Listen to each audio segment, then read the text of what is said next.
E aí, pessoal, tudo bem com vocês? Boa tarde. Hoje, sexta-feira, né, dia 7 de maio.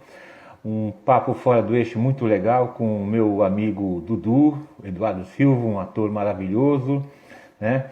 Ele está dando um tempinho aí na agenda dele para me atender e eu tenho certeza que vocês vão gostar. O Dudu é uma coisa fantástica, né?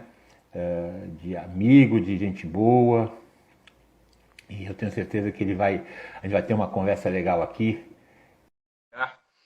Deve estar entrando daqui a pouquinho.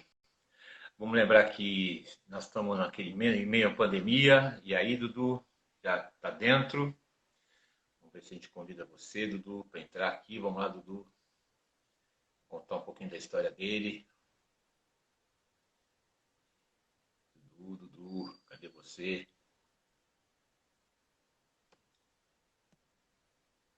Tá aí, Dudu? Vamos lá.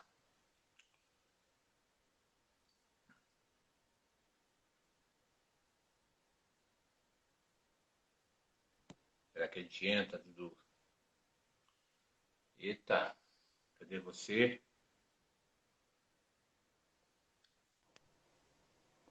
Entrou, tá aí. E aí, Fala, bonitão, você tá bom, querido?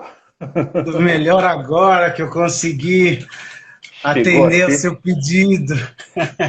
quase um clamor. Obrigado, tá, Dudu? Obrigado mesmo, tá? Imagina, querido, sem problemas, eu fico sempre que eu posso, eu atendo as pessoas que me pedem, porque é o maior carinho, né? As pessoas pedirem live, entrevista, essas coisas, e eu sempre que eu posso, eu tô. Eu não gosto de deixar as pessoas muito tempo esperando, porque fica parecendo que é falta de consideração, entendeu? Nada, nada. E a gente sabe que nessa época de corre-corre, a gente tá sempre com um tempinho amarrado de tudo de que é jeito, né, Dudu? Que legal, que legal. O Bruno, amigo meu, ator, acabou de entrar, eu cruzei com ele agora há pouco, na correria que eu tava voando, que eu te falei que tava vindo de um compromisso. Aí Sim. cruzei com o Bruno agora aí, querido. É E o é, Bruno engra... tá falando que é um Não, querido.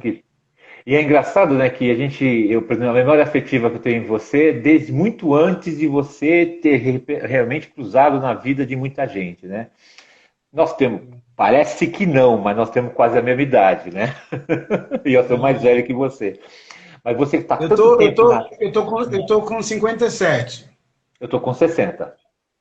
Ah, então, Mas pouquinho, pouquinho mais. com essa cara de neném sempre, né? Com esse sorrisão bonito, né? Seleção, Darwin explica, né? Seleção natural, Darwin explica. Ex- Exatamente. E para quem não sabe, nós temos algumas coisas em comuns. Dudu é professor de biologia, né? Nós demos aulas no mesmo colégio, numa mesma época, a gente cruzava muito rapidinho, quase não se falava, porque naquele colégio não se falava com ninguém quase, né? E ao mesmo Pauleira, né? tempo, pauleira. E nós temos um amigo, nosso queridíssimo João Acaiabe, que foi embora, que eu trabalhei junto com ele no Santo América, e o Dudu trabalhou com ele até o fim. As más línguas dizem que você é sobrinho dele, mas as más línguas apenas falam, né? Ele ficava bravo quando eu falava que ele era meu tio. Ele ficava bravo. Nem teu tio nada. Eu falava assim, nossa, quem me dera se eu tivesse, né, Um tio conhecido desse. a minha parte biológica da minha mãe, né? Se eu tivesse Ah, uns tios assim, eu conheci a minha tia, né? Irmã da minha mãe. Mas os meus tios eu acabei não conhecendo. E seria muito bom, né? Que ele fosse meu tio, né? Mas, nossa, um carinho. O primeiro trabalho que eu fiz com a Caiab foi em 82, um teleromance na cultura. sei. E aí era o Tronco do IP. E aí Sim, a sim. gente, nossa, direto a gente não parou mais de trabalhar. E aí depois, 85, acho que ele me chamou para fazer uma peça que ele já estava produzindo há um tempo, que é o Fecha os Olhos, Entre na História. Hum. Aí depois, 88, 89, trabalhamos junto numa peça do Jean Genet, Os Negros. Aí depois trabalhamos de novo outras vezes. Nossa, o Caiab é muito... E aí eu fiz preparação nos anos 2000, eu comecei a fazer preparação de elenco. Aí eu fiz Hum. preparação de elenco de uns curtas, do Jefferson D, que ele estava no elenco. E Sei. aí depois, quando ele foi fazer a novela na Globo, que ele fazia Um Pai de Santo, Ele falou, Edu, eu queria que você me preparasse. Eu falei, mas te preparar para quê, cara? Você é tão maravilhoso. Ele falou, não, mas eu quero que você me prepare, eu quero que você me prepare. Aí veio aqui em casa ele, o Edu, fiz uma janta, perguntei se ele sabia a diferença entre Umbanda e Candomblé. Aí falou que não sabia. Eu falei, Caiaba, você vai fazer bem pra caramba esse personagem, mas como é que você vai fazer um pai de santo que não sabe a diferença entre Candomblé e Umbanda? Aí falei do sincretismo religioso, falei porque tem o bater cabeça, falei do monte de coisa, por que a roda em Umbanda e Candomblé gira no sentido anti-horário. Fiquei, depois de 1 hora e tanto, eu falando, ele falou assim, Eduardinho, você fala muito, eu não lembro de nada, fala tudo de novo que eu vou gravar. É o próprio, é o próprio. É ele mesmo. Saco. Querido, maravilhoso. Mas é engraçado, né, que, e não sei se acontece com você, cada momento da nossa vida nós temos as pessoas nos chamam de algum jeito, né? Conforme o trabalho da gente, conforme o lugar que a gente esteve. Você não tem essa sensação, sei lá, o personagem tal, né, ou sei lá quem, você não tem essa sensação? Porque eu tenho a sensação, dando aula há muitos anos, conforme o aluno me chama, eu sei de onde ele é. Com certeza, com certeza. Quando me chamam de Dudu é porque é do cursinho, né? Que eu dei aula 5 anos no Objetivo, 10 anos no Ângulo. E agora, 2 anos atrás, eu dei 6 meses aula na Etapa. Sim. Quando é Dudu é porque é do cursinho. Agora, quando é personagem, nossa, quando eu tava passando o Jerônimo, era só moleque saci, moleque saci, moleque saci, moleque saci. Quando eu tava passando na Raiz e a Trovão, era Niltinho. Niltinho. Aí com o Castelo, Rá-Tim-Bum é Bongô, Bongô. Quando passava a turma do Gueto era Lindomar. Cada personagem, o pessoal te chama pelo nome do personagem. Mas isso é o problema dos audiovisuais do Alibi. É que assim, num elenco de 40 atores, são bem divulgados o nome de 4, 5 só. Sim. É impossível você divulgar bem o nome dos 40. Então tem aqueles que são mais divulgados, que são os mais famosos, e os outros atores e atrizes que não têm o nome tão divulgado, então as pessoas não sabem. Geralmente as pessoas me param na rua e falam assim, como é teu nome? Não sei teu nome. Eu sei o nome da personagem, eu não sei como é que você chama. Né? Nunca me chamam de Eduardo Silva. Uma vez um cara me chamou de Eduardo Silva, 2 vezes aconteceu isso, né? Me chamou de Eduardo Silva, eu falei, nossa, é da polícia, né? Me chamaram de Eduardo Silva, é da polícia. Ele falou, não, é que sou seu fã, eu te sigo há muito tempo, eu fui pesquisar como é que você chamava, vi que você fez isso. Falou vários trabalhos que as pessoas geralmente não falam. Sim. E uma outra pessoa, uma menina, ela é jornalista, ela me viu no metrô, chegou para mim e falou, Eduardo Silva, eu falei, pois não. Ela falou, eu sou jornalista, tal, eu fui pesquisar também para fazer uma entrevista com você, tal. Mas geralmente, quando me chamam de Eduardo Silva, eu assusto. Mas você sabe, engraçado, eu tenho na minha cabeça o Dudu do colégio que nós demos aula, no cursinho, né?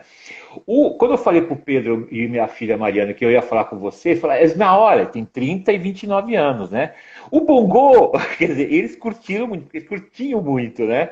Essa fase da TV Cultura, isso é muito legal. Na hora eles falaram, o Bongô, né? Ficaram super emocionados, né? Porque essa história do personagem que marcaram época para eles, né? E foi muito legal.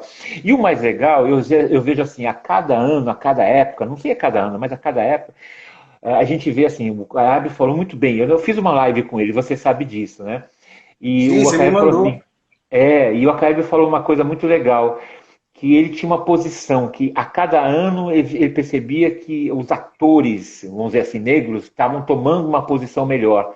Não estavam aceitando só aqueles papéis mais ou menos, né? Vamos dizer assim, os papéis de segunda classe, né? Você sente isso também, Dudu? Eu sinto, do Alibi, assim, lógico, né? Quando eu comecei, eu tenho uma palestra que eu falo justamente isso, né? Quando eu comecei no final dos anos 70, nos anos 80, eu sempre fazia escravo, trombadinha, marginal, né? Sim. O filho de escravo, né? E aí, assim, o problema... mas é muito complicado, porque, por exemplo, hoje você pode reivindicar trabalhos legais. Na época, sim, se você reivindicasse personagens que não eram preconceituosos, você não trabalhava. Sim, então era muito complicado nos anos 80, entendeu? Aí, por exemplo, uma época, as mulheres negras da Globo estavam reclamando que só eram chamadas para fazer empregadas. Eu estava até ontem falando isso com o Rafael Garcia, um ator amigo meu. Sim. E aí pararam de ser chamadas para fazer empregadas domésticas e começaram a chamar atrizes brancas e as negras não foram mais chamadas para fazer nada. Quer dizer, o problema não é eu fazer um serviçal. O Sim. problema é eu só fazer serviçal. O problema não é eu fazer escravo, porque se eu não faço escravo, eu vou estar negando 400 anos de um país que tem 500. Sim, lógico. O problema é eu só fazer o escravo, né? Então, assim, e o problema também é nós não estarmos nos papéis protagonistas, né? Então, assim, então são dois problemas, né? Quer dizer, é eu não perder trabalho e não estar no destaque. E eu venho mostrando os meus trabalhos, né, dos anos 80, 90, 2000, e aí eu acabo a palestra falando isso. Quer dizer, hoje está bem melhor do que quando eu comecei, que todas as personagens negras eram... Eu fiz no Jerônimo, né?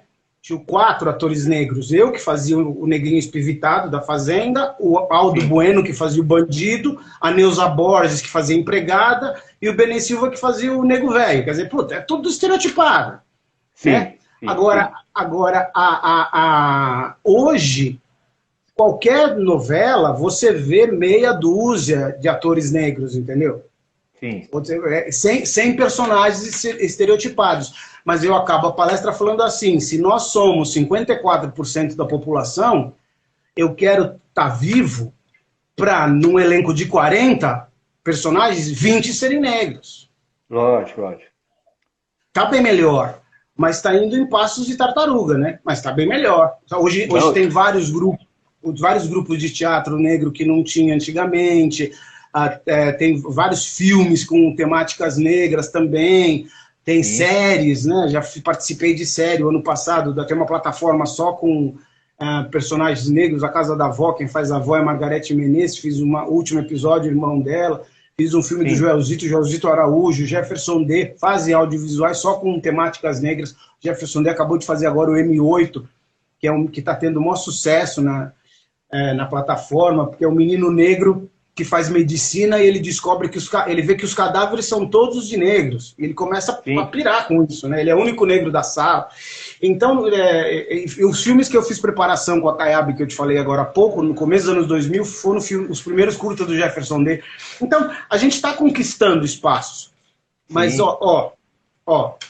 Ah, sim. Mas acho que esse é o lance, né? Eu acho que a conquista, né? Porque, assim, muito culpa de quem escreve a história, que não pensa nessa mudança da sociedade. Que acho que agora estão pensando, né? Você não acredita nisso também? Porque antigamente não tinha escritores que pensavam nessa mudança. Talvez hoje os escritores, os diretores de grupos, né, que estão pensando nisso, né? Que existe uma temática específica, né? Não sei se essa é a ideia que está acontecendo, essa mudança, principalmente. Porque se o cara não escrever uma coisa pensando no Dudu, quem ele vai pensar? Né? No outro loirinho ou no outro branquinho, vamos dizer assim, né? Tá? Tem a Claudiane aqui, que está falando perfeito, que ela é atriz também, professora de português, amiga do filho do Acaiabe, se não me engano, ou sobrinho dele, não sei qual dos dois. Eu sei que ela é muito amiga minha também, é uma pessoa queridíssima também. Tá? A atriz também está na batalha aí também. É uma profissão muito, muito complicada. Não, é engraçado que meus amigos, minhas amigas, quando viram que eu fui fazer biologia, né? Porque se hoje é difícil viver como ator, sobreviver como ator, porque você tem 2 meses de trabalho e fica 4 meses sem trabalhar. Aí você fica contratado 8 meses, mas você não é funcionário da emissora. Aí só te chamam depois de 2 anos para fazer outra novela. Então como é que você junta dinheiro para ficar 6 meses, por mais que você ganhe, né? Se hoje é difícil, imagina há 40 anos atrás, quando eu comecei, né? Sim. Aí as pessoas falam para mim assim, mas por que você foi fazer biologia, né? Eu falei, eu gosto de dar aula, né? Para ter uma estabilidade e tal, porque teatro não te dá estabilidade, não dá dinheiro. Aí o pessoal falava para mim assim, mas teatro não dá dinheiro e você foi dar aula? Nasceu para não ganhar dinheiro mesmo, né? Exato. Exato. Se uma profissão já não dá grana, eu podia escolher uma outra que desse, né?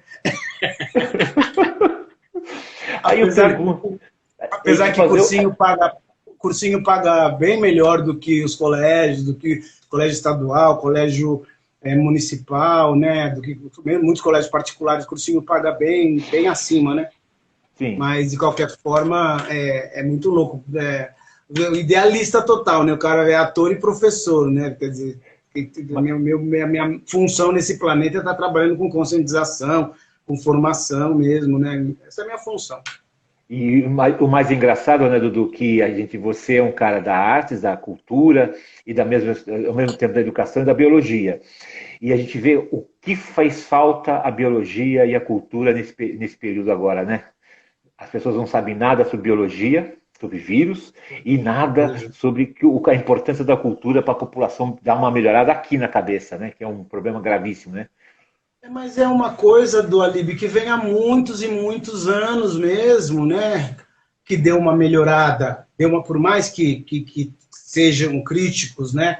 Enquanto o governo do PT estava aí, deu uma melhorada de 2002 a 2014, 2016, né? Deu uma melhorada, mas assim, sempre foi assim, né? Se você não dá arte e se você não dá a educação para a pessoa, você manipula mais fácil, né? Você manipula mais fácil. Então, deixa a população burra, que a população, estando burra, você manipula, vira massa de manobra, né? Mas isso é uma coisa muito antiga.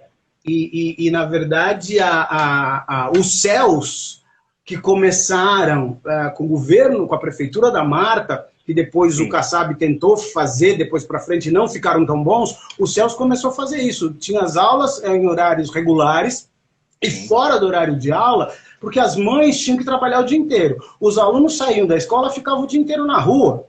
Então, os céus, eles tinham essa função do quê? Fora do período de aula, da arte, da música, da esporte, que é o que a pessoa precisa para sua formação, além das 8 matérias básicas. Então, o monte de céus que a Marta fez e que foi super criticado, davam justamente o que a pessoa precisa para sua formação. No mesmo local que você tem as 8 matérias, você tem comida, que muita gente não tem comida em casa, e você tem aula de canto, aula de dança, esporte, pintura, e você ocupa a cabeça das pessoas com arte, com esporte, e pronto, e você começa a formar cidadãos. Depois, Kassab tentou fazer mais céus, mas não ficaram tão bons quanto os que a Marta tinha feito. E agora virou nada, né? Os céus viraram nada. Mas é isso, né? É isso. Se você não e principalmente em locais que o jovem não tem perspectiva de futuro, para você tirá-lo da marginalidade ou do crime, você tem que dar outra opção para ele. Porque senão ele a forma mais fácil dele ganhar dinheiro vai ser com criminalidade ou com droga. Ele vai fazer tráfico, ele vai ganhar dinheiro fácil, entendeu? Então você tem que dar outras possibilidades, porque senão é óbvio que eu vou cair no crime, é óbvio, não é nem questão de maldade, é falta de opção. Então a gente, se não der opção para os jovens que não são pensados, né, no país, eles vão acabar optando pelo que é mais fácil, né? Sim. Mas isso é uma coisa, você vê no Rio de Janeiro que aconteceu ontem, né, com aquela massacre na região deles lá, ganhando crianças, porque era mais fácil, mais barato de ganhar crianças para o tráfico, né? E a gente vê, principalmente, né, que as grandes locais de cultura, de atividades culturais, são naquela região central aqui de São Paulo. E as regiões periféricas você vê quase nada, você não vê teatro, você não vê campo de futebol, você não vê na piscina, você não vê escola boa, não vê nada daquilo que a gente espera. E a criança, óbvio, como todo mundo, quer a coisa mais rápida, né? A gente é aflito quando mais jovem. Você não era aflito quando mais jovem ou não? Lógico, mas é justamente isso. Eu sempre falo dos céus, porque na verdade era assim, né? Independente de eu ter sido milhões de anos PT, e hoje não sou mais, mas na verdade os céus eles davam isso. Tinha piscina, tinha sala de computador na periferia. Eles compravam espetáculos da gente. Eu fiz 2 musicais, 2 musicais nos céus. Um musical com a Rosi Campos e o grupo dela, o Grafite, e outro musical com a Bianca Rinaldi, o infantil e o adulto. Eles compravam o espetáculo da gente, pagavam bem e dava de graça para a população da comunidade. Então a gente levava teatro para a periferia de qualidade. Vários grupos de teatro se apresentavam nos céus. Vários grupos de teatro. Então, porque assim, primeiro que as pessoas não têm como vir na região central mesmo, porque depois a peça acaba à tarde e não tem como voltar. E o ingresso geralmente é caro. O ingresso é caro. Você pega a peça no SESI, que é de graça, você vê, fica aquela fila de 4, 5 quarteirões, porque o espetáculo é de graça. Então, mas as pessoas têm que se deslocar até o centro, né? Onde tem a maior parte dos teatros. Agora, quando a gente levava espetáculos para a periferia, que não tem mais isso, lotava. A gente fazia 2 sessões de cada espetáculo, as 2 sessões lotadas, em cada céu, e ganhava bem para isso. Sabe assim? Aquela música, né? O artista tem que ir onde o povo está, né? O artista tem que ir onde o povo está. E nossa, era uma coisa maravilhosa. E depois acabou no independente do rumo que a Marta tomou, independente de qualquer coisa que o PT virou, em algum momento foi efetivo a liderança do PT, tanto nas cidades que teve prefeitura, quanto nos estados que teve governo, quanto na presidência. Mas não vamos falar de política, porque senão dançou. Eu sempre falo que isso é falta de política de Estado, né? A gente tem sempre política de governo, né? Então o PT fez isso, o fulano fez aquilo, não é o Estado, a cidade, o município que fizeram alguma coisa, independente de se é o Dudu, se é o Márcio, né? Por exemplo, você lembra do CEL, o CEL não, mas o CIEP no Rio de Janeiro, com Darcy Ribeiro. Maravilhoso. Hoje é um lixo. Né? Hoje quem manda são os caras, meia dúzia dos caras, e acabou, né?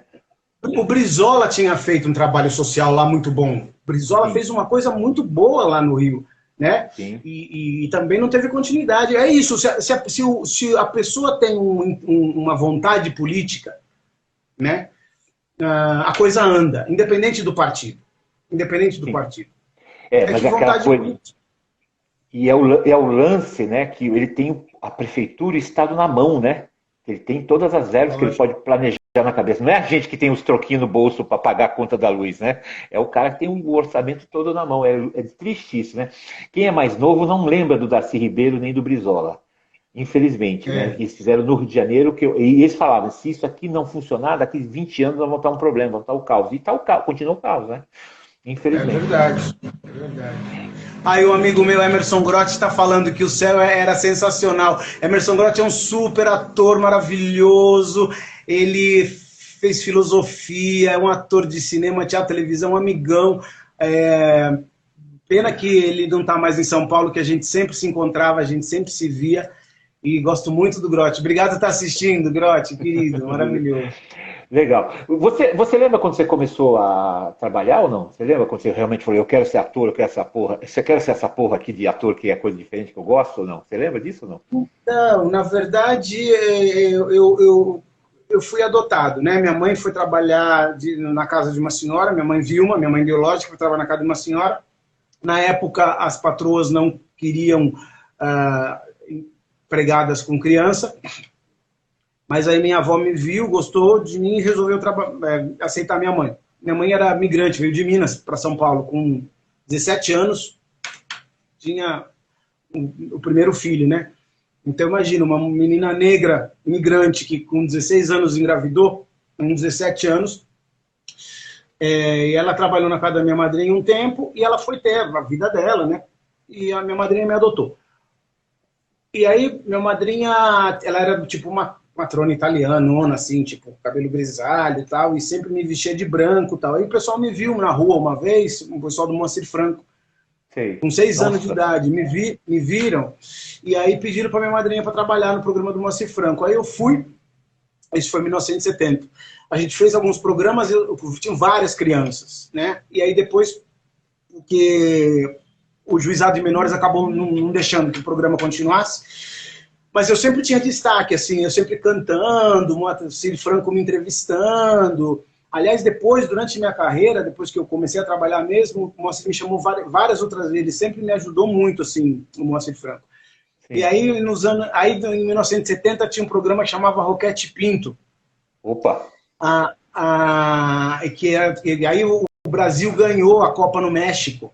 E não sei como que me escolheram para representar o Pelé. Eu com 6 anos, o pessoal me carregando, eu com camisa 10. Eu nem sabia o que eu estava fazendo lá, do Ali. Eu só sei que eu estava feliz. Eu estava feliz, o pessoal me carregando no programa, eu estava lá alegre pra caramba, nem sabia o que eu estava fazendo.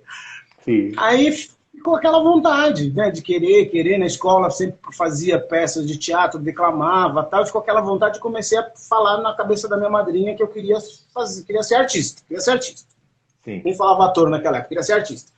Aí ela me levou numa agência de publicidade, fiz umas 2, 3 publicidades com 11 anos, mas eu sempre escrevia carta o Silvio Santos, escrevia carta para um monte de gente, pro Chacrinha, escrevia carta pro Bolinha, falava, eu quero ser artista.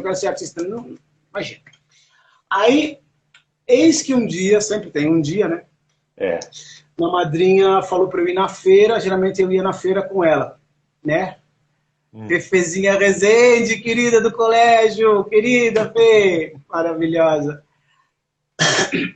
Fui na feira e sozinho, não gostava de ir na feira, até hoje eu não gosto não faço feira por nada, até hoje. Eu trauma de feira. E aí não gosto. Deixa pra lá. Aí deixa pra lá. Aí eu fui sozinho e quando eu tô voltando da feira, contra a vontade, no Largo do Arocho, a gente morava ali entre o Largo do Arocho e a Praça da República.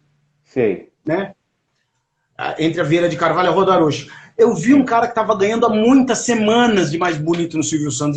O Silvio Santos tinha um programa que cada semana falava os homens mais bonitos. E tinha o Antônio Fonzar, ele estava ganhando há meses de mais bonito. Então ele estava muito famoso, muito famoso.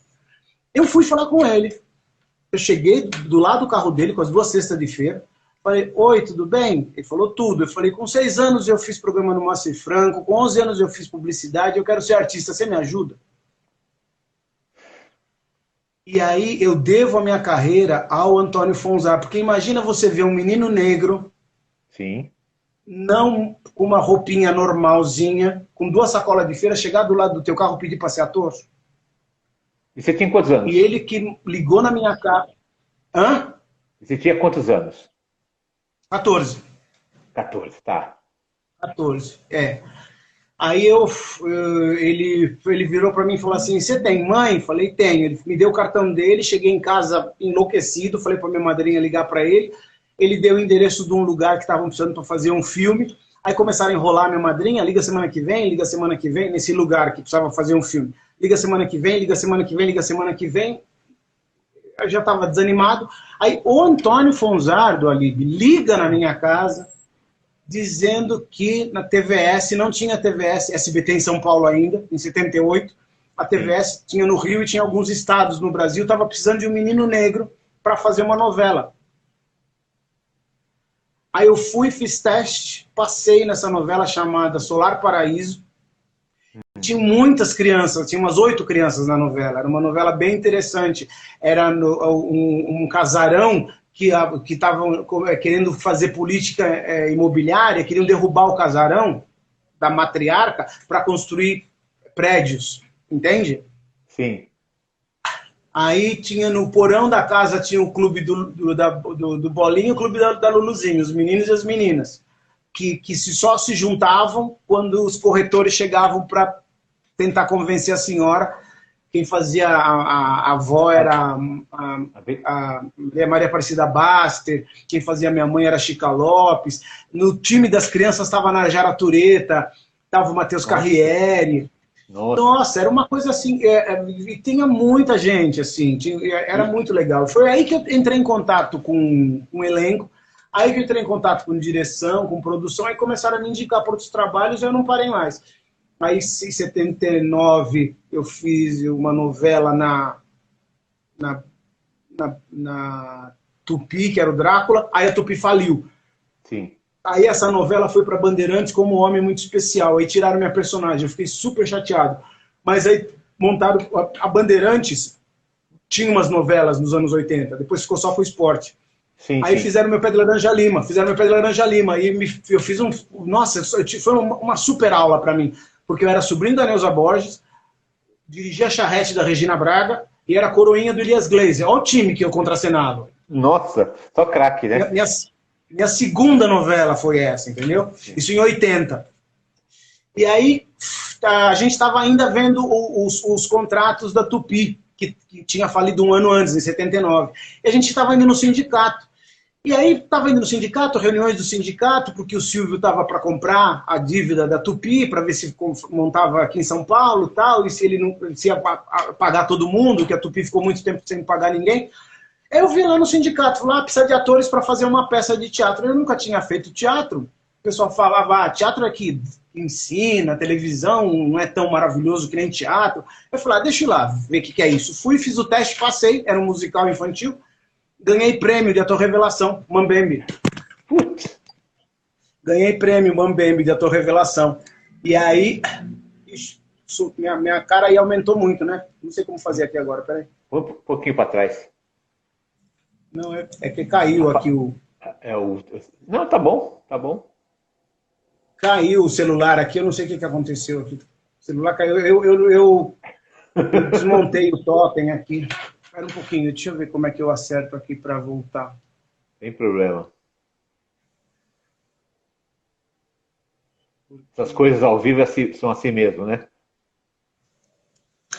Ah, pronto. Pronto, vamos lá.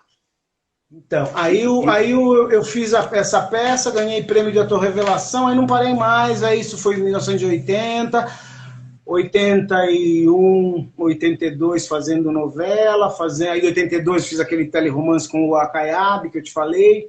Sim. Prestei vestibular para biologia em 83, entrei na biologia, e aí em 83 fiz meu primeiro longa, que foi o Quilombo, do Cacá Diegues, fazia o sucessor do Zumbi. E aí não parei mais. Eu vim fazendo. Você não fez escola de teatro, de cinema, essas coisas, ou você foi no aprendiz? Não, eu não fiz, justamente. Eu fui fazer biologia por quê? Porque como eu comecei com 14 anos, quando eu tinha 18 anos, que eu fui prestar vestibular, primeiro que eu via muita gente ganhando... Para um pouquinho. Aqui o teu Lucas Croft, que é um grande jogador de rugby, amigo meu, ele falou, grande Bongo, quer dizer, veja que ele lembra de você como aquele personagem legal pra caramba que é do Rá-Tim-Bum, né, Castelo Rá-Tim-Bum. Aí, Lucas, querido, obrigado. Então, eu tinha visto muita gente que já estava na estrada há muito tempo ganhando tão mal quanto eu que estava começando. Sim. Primeiro isso. Porque normalmente, conforme você vai tendo mais tempo de carreira, o normal seria você melhorando o teu salário. Lógico. Como ator não é assim. E eu já descobri logo cedo, né, que você ficava meses desempregado. Sim. E minha madrinha sempre me trouxe muito pro chão, sabe? Minha madrinha sempre trouxe muito pro chão. Ganhei prêmio, que bom, isso não dá vida pra ninguém, tem que estudar. Isso não dá vida pra ninguém, tem que estudar. Pintou uma novela, que bom, legal, não vou atrapalhar a tua carreira, mas você tem que estudar. Isso não dá vida pra ninguém. Olha, pintou outra novela, pintou um filme, que bom, mas tem que estudar. Ela sempre me trouxe pro chão. Isso foi muito bom. Sim. Teve uma matéria, acho que faz mais de um ano, no Serginho Groisman, falando das crianças que fizeram muito sucesso na época do Balão Mágico, né? Como que o sucesso sobe muito na cabeça de uma criança, né? Se a família não te der uma estruturada, né? Então foi muito bom essa coisa. Mas aí eu queria alguma coisa que desse para eu levar paralelo com biologia, com atuação, né? A vida inteira eu falei que queria fazer medicina. Mas se eu fizesse medicina, não ia dar para levar paralelo. Lógico. Mas tudo que eu gostava era na área de biológicas. O pessoal fala que ator iria fazer alguma coisa em humanas, né? Mas sim. Humanas para mim sempre foi grego. E tudo que eu gostava era na área biológica. Pensei muito em fazer educação física, veterinária, odonto, psicologia. Aí eu resolvi fazer biologia, porque fazendo bio, né? Você como é biólogo também, você sabe que a gente vê tudo isso, né? A gente tem toda a parte desde de micro-organismo até ecossistema. Toda a parte de anatomia, fisiologia animal, vegetal, ecologia animal geral. Então é uma maravilha. E biologia nos anos 80 não era moda. Não era moda. Agora, nos últimos 15 anos, que biologia acabou virando moda por projeto Genoma, transgênico, clonagem, impacto ambiental, né? Então, mas nos anos 80, quem ia fazer biologia fazia porque gostava. né? Meu pai falava para mim, né, que eu ia ser fiscal da natureza, ficar fumando maconha em frente da praia. É isso que ele falava para mim. E eu falei, não, pai, não é bem assim, né? Mas ele falava exatamente, você vai ser fiscal da natureza, fumar maconha em frente da praia e não vai fazer mais porra nenhuma. E a minha tia brigou comigo porque eu fui dar aula. Minha tia falou, não vai dar aula Ah, não, você não vai ganhar porra nenhuma, você vai ser funcionário do Estado. Eu falei, não, tia, eu vou para escola particular, aquela coisa toda. Bom, aí a vida muda, né? mas eu não me via. A USP forma pesquisador, né? A USP forma Sim, pesquisador. Na verdade, o foco da USP é para pesquisa, para mestrado e doutorado, mas eu não me via num laboratório. Eu me via sim, em sala de aula, passando conhecimento para as pessoas. E aí mas aí deu um problema, porque na verdade, biologia lá na cidade universitária é integral, né? sim, exato. Então, como é que eu faço uma faculdade que é integral se eu não tenho uma família que me banque, que me Sim. sustente? Então, eu ia fazendo metade das matérias Hum. por semestre. Então, isso espichou o curso em 8, 9 anos, 10 anos. A sorte é que eu não pagava, senão eu seria jubilado, né? Senão eu seria jubilado. E na USP, hoje eu não sei, né? Mas na USP você teria que fazer o curso em 2N menos 1. Duas vezes o tempo do curso menos um ano. Então eu deveria fazer em 7 anos. Sim, Eu sim. demorei quase 10 para me formar, porque eu parei 2 vezes para fazer novela, que a novela viajava. A Jerônimo a gente viajava e a Ana Raiz e Trovão a gente viajava. Então, Sim. além dos 8 anos, eu demorei mais 2. Os professores sabiam que não era sacanagem de mim. E quando eu estava no terceiro ano da faculdade, em 85, eu comecei a dar aula no Objetivo. E Sim. aí, ferrou, imagina, faz faculdade, dá aula, faz teatro, faz TV. Então, a sorte é que eu não pagava, porque E, senão... a- e aquela coisa, desliga da faculdade para ligar para o colégio, para ligar para ser teatro, para ligar para ser televisão, assim que é uma chavinha na cabeça, né? O tempo todo, né? Não, eu sempre fui meio acelerado, aí só piorou, né? Eu sempre fui ligado... O pessoal fala que eu não sou ligado em 220, sou ligado em 550. Mas, mas acho que isso deu certo, né? Esse é o lance seu, né? Por estar ligado, né? Agitado pra caramba, né? Mas você sabe que eu descobri uma coisa, assim, eu sofria muito justamente por isso que você falou, né? Eu não Ah, conseguia ligar uma chave e desligar. Eu estava na aula preocupado que eu não tinha decorado o texto da peça. Aí eu estava na sei, peça preocupado que eu não tinha estudado para a faculdade. Aí eu estava na sei, faculdade preocupado que eu não sabia a coreografia do espetáculo. Aí eu comecei a pirar. Mas aí eu sei, resolvi isso, assim, eu estou aqui, pronto, acabou. sim, O que eu deixei por fazer, eu vou me preocupar depois, entendeu? Porque isso me consumia muito. Então, assim, até hoje eu sou assim. Eu não consigo, sei. eu não abro mais várias gavetas ao mesmo tempo. Eu não faço mais assim. Eu faço várias coisas ao mesmo tempo, Sim, entendi, tá? entendi, Então, entendi. assim, mas eu abro uma gaveta e fecho, eu abro outra e fecho. Então, por exemplo, durante o dia eu faço um monte de coisa. Mas eu estou aqui agora com você, eu tô com a minha atenção aqui no que eu estou fazendo e o que eu vou fazer, as coisas que eu vou fazer hoje até 11 horas da noite, eu não estou pensando, porque senão eu fico louco.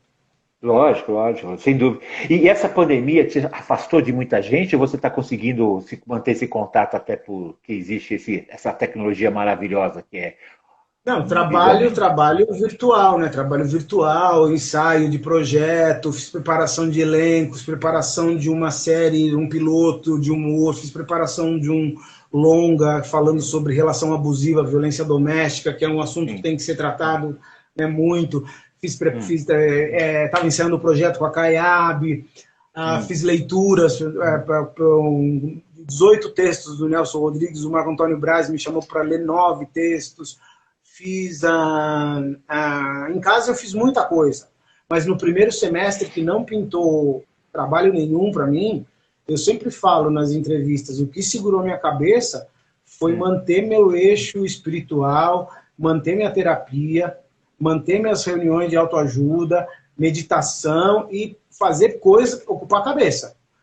Meus amigos me ligavam, falavam assim, Edu, você é tão acelerado, você é tão ansioso, porque a gente via na televisão, né, que nesse isolamento aumentou muito o consumo de droga, aumentou muito Sim, a violência doméstica, E aumentou sim, muito a crise de depressão e de ansiedade. Então, meus amigos sim, me ligavam e falaram, Edu, como é que você está? Eu falei assim, eu estou mantendo minha cabeça ocupada e sim, mantendo minha ligação com a espiritualidade, sim. entendeu? E fiz campanha pra caramba, live pra caramba. O pessoal falava que era o rei das lives, porque todo dia tinha uma live.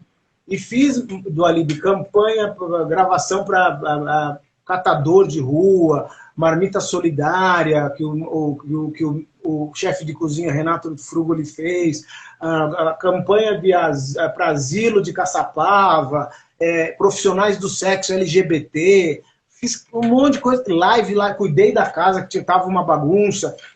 E assim, aí no segundo semestre começou a pintar uma coisinha aqui, uma radionovela ali, uma leitura para o SESC, que a Eugênia me chamou para fazer, aí pintar um monte de teste de publicidade, passei em um aqui, mas as coisas começaram a pintar para mim, eu tenho Segundo semestre. certeza, no segundo semestre, porque eu mantive no primeiro semestre inteiro a minha cabeça ocupada e minha conexão com a espiritualidade. Eu tenho certeza disso. Porque do jeito que eu sou acelerado do Alibi, eu estaria em Plutão e ninguém ia conseguir me trazer de volta.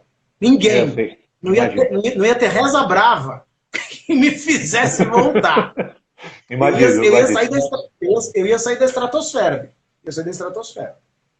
Eu, por exemplo, que viajava muito para dar os cursos, fazer essas coisas, eu também fiquei num período, 2 meses, que eu falei, e agora? O que eu vou fazer? Eu não vou viajar mais para ganhar dinheiro, não vou ter mais uma renda mínima.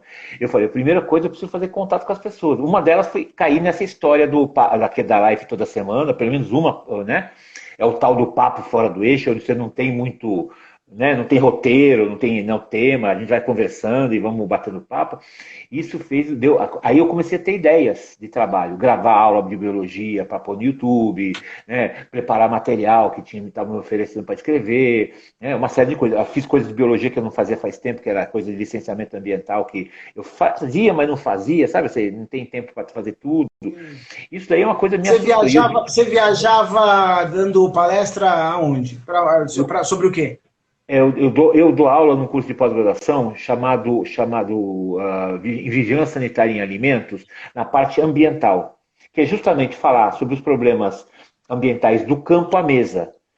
Eu conheci, além da minha formação acadêmica, eu conheci muitos setores, né? Setores da mesa, da indústria, muitas vezes da pecuária, e eu tirei muita coisa de lá de dentro, muitas experiências. Inclusive do agronegócio, que Legal. muita gente fala mal, né? Mas você vê os caras fazendo coisas e fala, meu Deus, isso é muita tecnologia. Aí você começa a entender porque os caras estão muito ricos, Lógico. Dudu. Você não imagina. E assim, por quê? Um Agro é pop, exemplo. agro é chique, agro é pop, agro é tudo. Tem uma propaganda É, na TV, né? Exatamente. Eu conheci, por exemplo, Olambra, eu já conheci Olambra lá de trás, e todos aqueles velhos holandeses fizeram os filhos estudarem. Hoje, a Olambra, além de ser um município, é o maior produtor de flores do mundo, mais do que a É, Holanda. É uma coisa eu fui pro assustadora, porque os Lambra filhos, já. porque eles produzem flores de todas as épocas do ano, com muita tecnologia, sem desperdício de água, questão do impacto ambiental, tudo aquilo que a gente aprende e a gente acha que não, né? Os caras são exploradores, pelo contrário, todo mundo ganha muito dinheiro, né? Isso é muito assustador, quer dizer, é muito legal, né? Conhecer. Na academia, não, na academia O falam muito. preconceito que as pessoas têm muito em relação à agricultura são em relação aos agrotóxicos, né? Os É, agrotóxicos que trazem muito preconceito em relação a você estar se alimentando de agrotóxico faz mal, esse que é o problema, né? eu sempre aprendi uma coisa nesse tempo, né? Que nem sempre o natural é o melhor. O natural é bom, mas tem muita coisa natural que mata, né? Eu sempre falo, fungo, cogumelo é comestível, pelo menos uma vez, que ele pode te matar. Alguns que matam, né? É Então isso me verdade. ajudou bastante. Isso a coisa me ajudou bastante. E você imagina, chegou em março, uma faculdade de graduação que eu dava aula me mandou embora. Aí não mandou só eu embora, mandou 300 professores embora. Você imagina, porque o IAD substituiu 300 professores, né? Você imagina que loucura pensar que, de repente, nós chegamos na nossa idade e o cara falou, muito obrigado, valeu. Mas e a experiência, o tempo que eu estou aqui? Dane-se, para não dizer outra coisa, né? Dane-se, né? Então isso é uma coisa complicada. E Eu legal... pensei em dar aula de biologia um tempo, eu até divulguei, fiz um flyer, divulguei aula de biologia particular, mas aí não pintou. Um amigo meu, que é o Guilherme Uzeda, que apresenta o programa na Gazeta, ele me conhece desde os anos 80, que eu fiz peça com a irmã dele, com a Cissa Manzano, ele falou, Edu, minha filha está precisando de aula de reforço, e aí eu preparei aula, nossa, para recuperação, né, aquelas coisas, né? Sim. Dei 3 aulas para ela, falando assim, nossa, protozoário com protozoose, fungo, vírus com virose, nossa, foi uma coisa, divisão dos reinos, classificação dos reinos, estudo em 3 aulas, loucura. Aí a menina foi bem, tirou, sei lá, 7. Né? Aí eu fiquei tentando divulgar isso, mas aí não rolou, e aí eu estava ficando muito preocupado. E em 2019, eu estava dando aula no Etapa. Metade do ano me mandaram embora. Aí eu voltei para o ângulo, que eu tinha ficado 10 anos no ângulo. Aí o coordenador lá falou assim, Dudu, quando eu entrei aqui no ângulo, eu já tinha ouvido falar muito de você era super bem falado, mas agora nós não estamos precisando. No ano que vem, a gente talvez precise. E ensino à distância te interessa? Eu falei, interessa ensino à distância. Porque uma das coisas que fez eu parar de fazer televisão por muito tempo era justamente dar aula. Por quê? Porque eu dando aula no cursinho, dando 20, 30 aulas por semana, eu ganhava uma super grana, e aí não valia a pena eu largar, e as novelas são no Rio, porque aqui em São Paulo, SBT ficou com novela mexicana muito tempo, e agora tem um horário de novela só um horário. A Bandeirantes ficou só com o esporte, a Cultura tinha só programas infantis, parou de fazer teleconto, teleromance e tal. Quando eu comecei, eram 9 elencos em São Paulo. 9, então você não ficava desempregado. A Tupi tinha 3 elencos, grande parte dos atores da Globo, os mais velhos assim, da nossa idade, e mais velhos que a gente, são de São Paulo. O Fagundes é de São Paulo, o Tony Ramos morava em São Paulo, Tarcísio e Glória são de São Paulo, Nissete Bruno, Laura Cardoso, a Regina Duarte, todo mundo de São Paulo. Os mais novos são do Rio. Tanto que a Globo ficava querendo levar o elenco para o Rio, mas a Tupi tinha uma super audiência. Aí a Tupi faliu, a Bandeirantes tinha 3 elencos, fez, além do Meu Pé de Laranja Lima, que eu te falei, fez Cavalo Amarelo, fez Os Imigrantes, fez várias novelas, parou, só com esporte. E a Cultura parou. E aí eu comecei a dar aula, e aí a única vez que eu parei de dar aula... A Manchete também, né? A Manchete também tem. No Rio. É verdade. No Rio. Aí eu parei de dar aula no Objetivo para fazer Ana Raiz e Trovão, porque era um ano de viagem. Quando acabou a novela, aí eu tive que bater na porta do cursinho de novo. Aí eu fui pro ângulo e fiquei 10 anos no ângulo. Aí fiquei 10 anos sem fazer televisão no Rio de Janeiro. Mas em São Paulo eu fazia. O Castelo Rá-Tim-Bum eu fiz em São Paulo. Telecurso 2000 eu fiz em São Paulo. Sabe?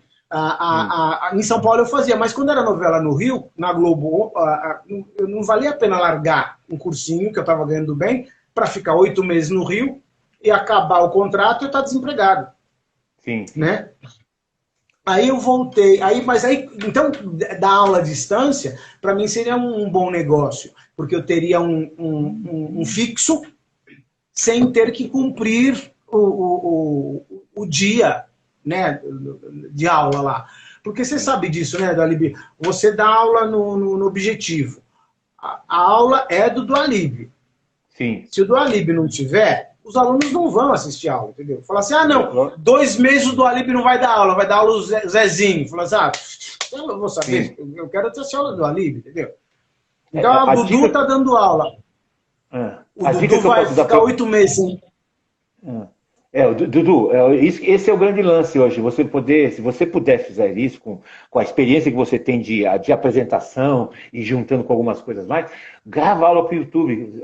Claro, o seu nome chama muita atenção, não tenha dúvida disso, né? E você tendo experiência de aula de cursinho, seja do ângulo, seja Objetivo, seja de etapa, isso é muito legal. Hoje tem muita gente procurando aula até para se ajudar, para complementar, porque muitas vezes não dá tempo. E hoje não tem ninguém, acho que 80% da escola, dos alunos não estão tendo aula. E não é em São Paulo, é no Brasil, né? Porque tem pouca gente que sabe biologia, cara.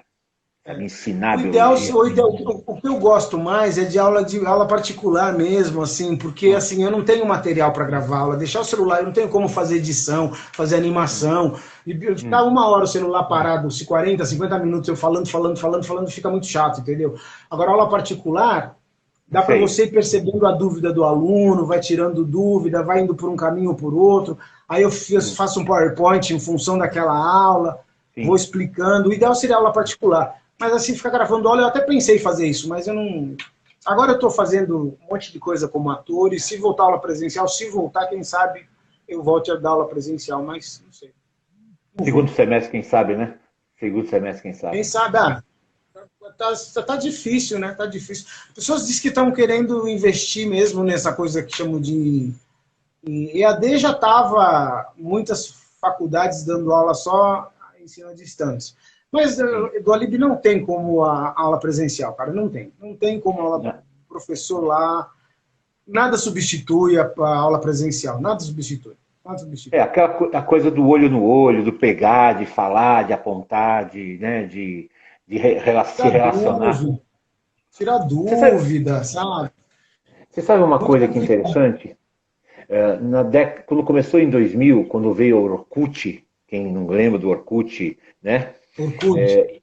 Eu me questionava essa coisa do distância, né? Eu tive que trabalhar na minha cabeça, né? A gente não era tão mais velho, né? Tinha 40 e poucos anos, 40 e poucos anos, essa coisa do distanciamento. E hoje, com o Facebook, aqui com o Instagram, a gente fica tão ansioso em encontrar as pessoas de algum jeito, né? Hoje a gente precisa do cheiro da pessoa, né? Aquele abraço, aquele cheiro, né? Aquele sorrisão, né? Que muitas vezes você encontra uma pessoa e fala, Você nossa, não você sabe, por aqui. eu tava ensaiando, eu tava ensaiando um curta, que eu vou começar a Hum, filmar depois de amanhã, hum, um curta com o pessoal dos Crespos. Os Crespos é um grupo de teatro conhecido em São Paulo, só com, né, com atores negros. tá, E eles, tá, a gente estava ensaiando 4 semanas virtual. sei. Virtual, 4 semanas ensaiando virtualmente. Terça-feira teve ensaio presencial. Você não sabe a farra que a gente fez. Você não sabe a farra que a gente fez. Ah, você existe de carne e osso, você é tridimensional, você não é só um quadrado. Não dá para abraçar, não dá para apertar, mas pelo menos está no mesmo espaço, sabe? Está com as pessoas. E as filmagens também, que eu fiz, né, no ano passado, as coisas todas. Tem que ter distância de segurança, tem que ter, né? Na Globo diz que fazer novela quando tem que estar muito próximo um ator do outro, uma atriz da outra, coloca uma tela transparente Sim, próxima, né? sim. Mas é o que temos, né? É o que temos. E a gente tem que pagar as contas, né? As contas, né? Tem que pagar as contas. Ai, Você que está legal. você tá morando aonde agora, aqui em São Paulo? Eu No sou Centrão? bexiguento, sou bexiguento. Ah, Bexiguento, então tá bom. Então tá bom, é fácil de sair para lá e para cá, né? Não é da Bela Vista, moro na Bela Vista. Eu fui criado ali onde eu te falei, né? Ali entre o Lago da Rocha e a Praça da República. Fui Sim, criado lá que minha madrinha me adotou, onde minha mãe foi trabalhar lá, ficou direto, eu ia lá. Aí, depois de um tempo, eu morei na Vila Mariana. sim. Aí depois eu mudei pra cá, pra Bela Vista. Eu É moro é a engraçado. 5 minutos. Moro 5 minutos da Vai Vai. 5 minutos da Vai Vai. Ah, Quando a Vai Vai tá. tá ensaiando, quando a Vai Vai ensaiava, né? Nos áureos É, tempos, a gente escuta o som. E agora sempre ficam. Vem gente, agora diz que vai vir esse mês agora. Para fazer pesquisa de impacto ambiental, porque faz mais de 10 anos que vai ter um metrô aqui na sim, Vai sim, Vai. sim, Então, estão sim. querendo mudar a escola de lugar, e tá uma batalha porque a escola é tradicional. Como que vai mudar a escola daqui? Mas aí eles fazem impacto ambiental, impacto de tremor Sim, quando começar a escavação, porque o túnel tem que ser muito profundo. Então eles fazem pesquisa em todos os prédios para ver se vai ter abalo, porque os prédios que parece que é da região da 14 de Bis vão desapropriar, parece. entendi, entendi. Vão É a linha desapropriar os nova. prédios.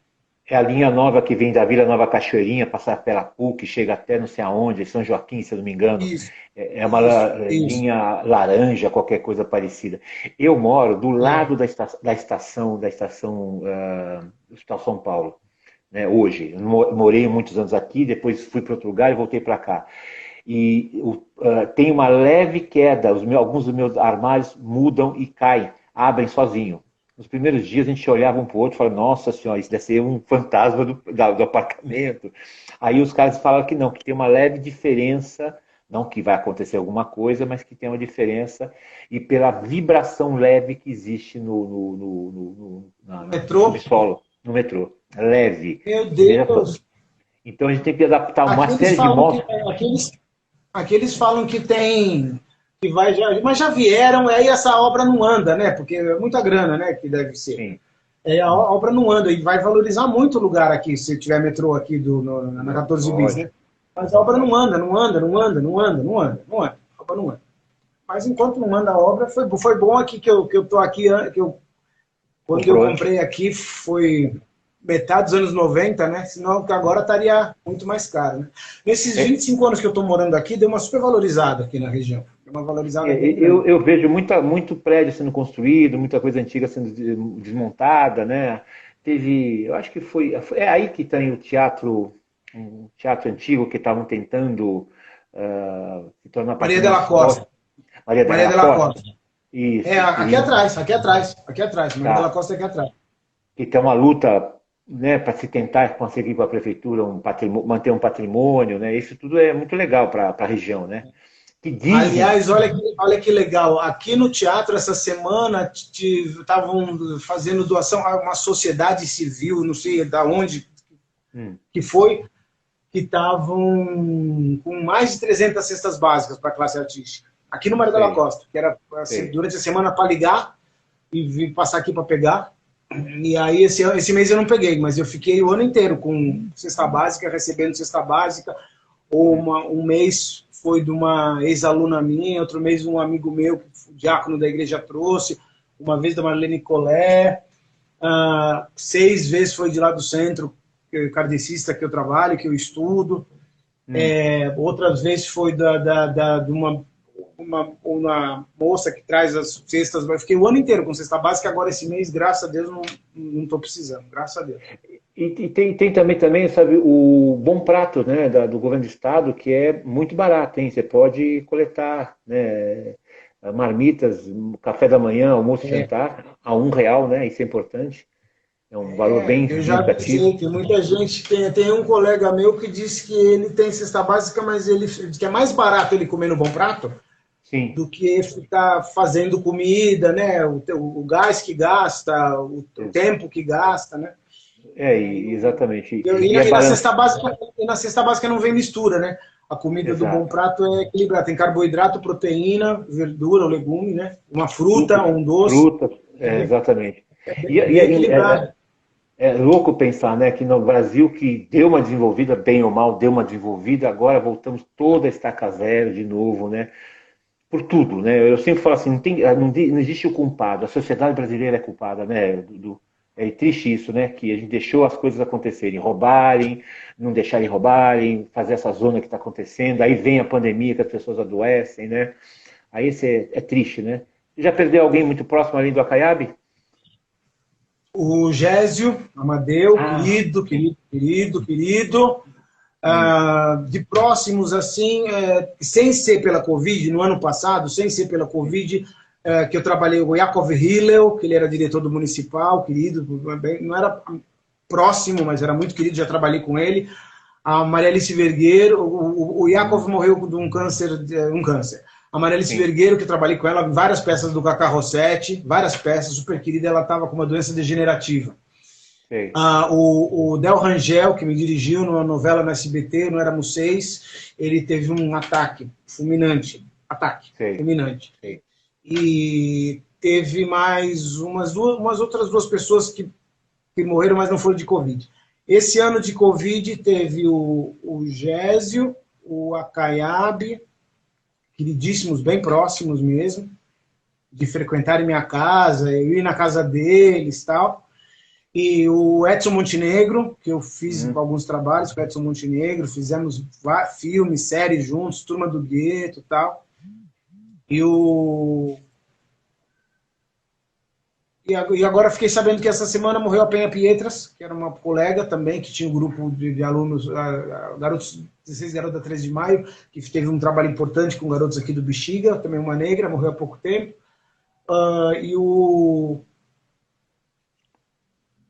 próximos foi isso. Mas olha, na verdade, assim, eu estava muito preocupado com a minha irmã, porque minha irmã é enfermeira, ela trabalha Sim. no hospital, ali perto da Guaianazes, né? E nas Ponteiras.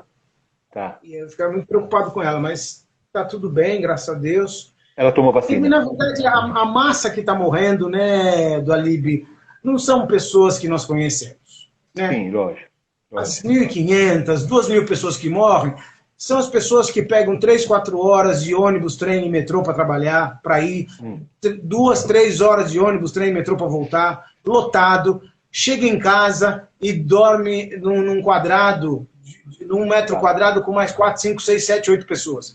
Essa população que está morrendo não são as pessoas que a gente conhece. Eu tenho uma ligação muito com Paraisópolis, que tem um projeto lá que eu ajudo, que é o projeto do Rugby para Todos, que é o RPT, que é uma criançada maravilhosa, né? E eles dizem uma coisa para mim, que em Paraisópolis a comunidade se ajudou mais do que o Estado, ou a prefeitura. Mas quem ajuda o que está ferrado é o menos ferrado. Sim, sim. Eu vi numa matéria quando o presidente da CUFA foi no Roda Viva, e tem um outro, Sim. né, Comida para Todos, essas ONGs que estão dando, que tem lugares que não dão cesta básica, dão um cartão que a pessoa compra o que ela achar necessário. Às vezes vai um monte de arroz, um monte de açúcar, um monte de café, e ela não precisa. Então tem um cartão que ela pode gastar, acho que 100, 150 reais, né? E aí ela compra o que for necessário para a família dela, que às vezes naquele mês é menos café, é menos macarrão, e movimenta o comércio do bairro, né? O cara da vendinha, o cara da padaria, né? E aí eles falaram o seguinte, que tem mulheres que pegam o cartão de 150 reais e compra 50 reais para outras duas. Sim, exatamente. Compra 50 para ela, 50 para outra, 50 para outra, porque as outras que não conseguiram pegar o cartão. Quem tá. 2020 foi o ano que os mais ricos enriqueceram mais. Sim. Eu vi hoje uma postagem de um amigo advogado, né? Eu acabei perdendo um grande amigo advogado que fazia as coisas para mim juridicamente. Ele tinha um problema gástrico sério, um pouco relaxado e não tão preocupado como a gente, né? Acabou morrendo assim uma semana. Ele ficou com Covid, eu falei, fica em casa, não sei o quê, papapá. Aí uma semana depois estava entubado e 2 dias depois ele morreu. Foi uma coisa assim assustadora, me deixou muito abalado, né? Muito abalado. E uma coisa assim assustadora. Mas eu tive de um outro amigo também que é advogado, esse é um cara maiorzão, que se tornou um grande advogado. Ele falou assim que o Banco Itaú ganhou 67 bilhões de lucro a mais do que no ano 2020. 67 bilhões.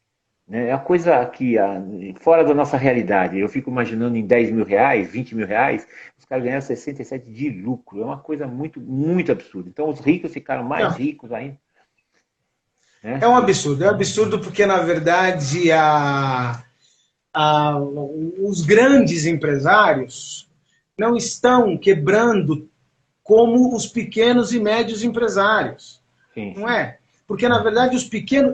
quem movimenta grande parte da economia é o cara do açougue, é o cara a dona da lojinha, são os donos da padaria, é o cara que dá mercearia lá do teu bairro, é a farmáciazinha, as mega farmácias, esse povo que movimenta grande parte da economia. Essas pessoas não têm respaldo econômico. Não. Nenhum. Os grandes empresários não estão fechando. Quem está fechando as portas são as médias e pequenas empresas, né? Eu digo que a maior franquia que nós temos hoje em São Paulo, no Brasil deve ser a mesma coisa, sabe a franquia? Vende-se, aluga-se. Vende-se, aluga-se. Vende-se, aluga-se. Vende-se, aluga. É o que mais tem em São Paulo. Vende-se, aluga. O que tem de prédio sendo para vender e alugar, aqui na região onde eu estou, o que teve de casas que foram vendidas assim rapidinho e as construtoras compraram foram aqui na região. Porque possivelmente as pessoas falam, vamos vender essa porcaria e vão ficar com dinheiro na conta para poder sobreviver, né? Pois é. Tem uma amiga aqui que está falando assim da Baú maravilhosa, super atriz, que eu sou super fã. Perguntou por que eu não bati no carro dela. Que eu não bati no meu carro? Quando eu falei que eu bati no carro do Antônio Fonzar, porque não bati no carro dela. Porque se eu batesse no seu carro, ia ser assédio, Cid, ia ser assédio, você ia me processar por assédio. Se fosse hoje, naquela época não, naquela época seria uma coisa legal. Dudu, deu uma hora, querido. Obrigado, agradecer de novo para você, o senhor me atendeu o meu pedido. Sinta-se à vontade, toda vez que precisar de mim, pode ligar. Eu vou também ligar para você. Precisando de um help, liga para a gente. E faz seu merchan aí do que você está fazendo para as pessoas irem assistir, saber que você está trabalhando. Aí. Então, estou fazendo preparação de elenco para os atores e para as atrizes que quiserem preparação de elenco. Fiz preparação de elenco agora do longa, do Jarson Alves, que estava até aí assistindo a gente, sobre violência doméstica, que eu te falei. Foi um trabalho bem legal. Pena que o filme parou, não sabemos se vai voltar ou não, teve vários problemas. Fiz preparação de elenco de uma plataforma do musical. Fiz preparação de elenco de um ator que vai fazer a última fase da Gênesis, na Record. Ficou bem legal o trabalho também. E tá para sair um filme que eu fiz sobre o Lima Barreto. Sobre o Lima Barreto, quem faz o Lima Barreto é o Luiz Miranda. Eu faço o melhor amigo dele, do Marcelo, um personagem super difícil, louco, que mija no chão, tem ataque de catatonia, um personagem super difícil, de direção do Pilar. Tá para sair. E eu vou começar agora em maio, filmar um curta para os Crespos e um longa que chama Barraco de Família, com super elenco, Cacau Protásio, Nenê do Passinho, Sandra de Sá, participação do Péricles. Barraco de Família, eu faço o pai da família. E estou bem feliz. Vamos filmar agora em maio e vai ser lançado ano que vem. É isso aí. Legal. Espero que você esteja muito bem. Um monte de projeto de teatro. Só que teatro a gente não sabe quando volta, né? Lógico. E assim, se alguém precisar de aula de biologia ou com o professor Eduardo ou com o professor Márcio, é só chamar a gente pelo direct que a gente atende na medida do possível. Não é isso? Certo? Isso aí, legal. Agradecer o Bruno ter entrado, o Grote, a Cida Baú, o Jarson, um monte de gente aqui, que coisa, a Fefezinha, outras pessoas que eu não consegui ver também. Um beijo, obrigado por terem estado com a gente aqui. Outra coisa, quem não pôde assistir, quem depois chegou atrasado, quer assistir desde o início, daqui uma semana está no YouTube e está no Spotify, ou pode ouvir ou pode ver de novo, ver a carinha da gente, que a gente está ficando velho pra caramba, mas nós estamos bons ainda, hein? Tá? Experientes. Só para terminar, vou falar uma coisinha para você. Quando a gente, antigamente, se falava, eu vou vender um carro velho, depois eu vou vender um carro o quê? Um carro usado. Né? E atualmente você fala, eu vou vender o meu carro seminovo. Então nós estamos o quê? Seminovos. Alô, Davi, obrigado, viu? Obrigado pelo convite, obrigado pela paciência de ter me esperado. Obrigado você, querido. Deus te proteja, tá, querido? Deus, tudo de bom. Amém. Fica com Deus também. Fica com Deus para você e tua família. Fiquem com Deus. Tchau. A vocês também.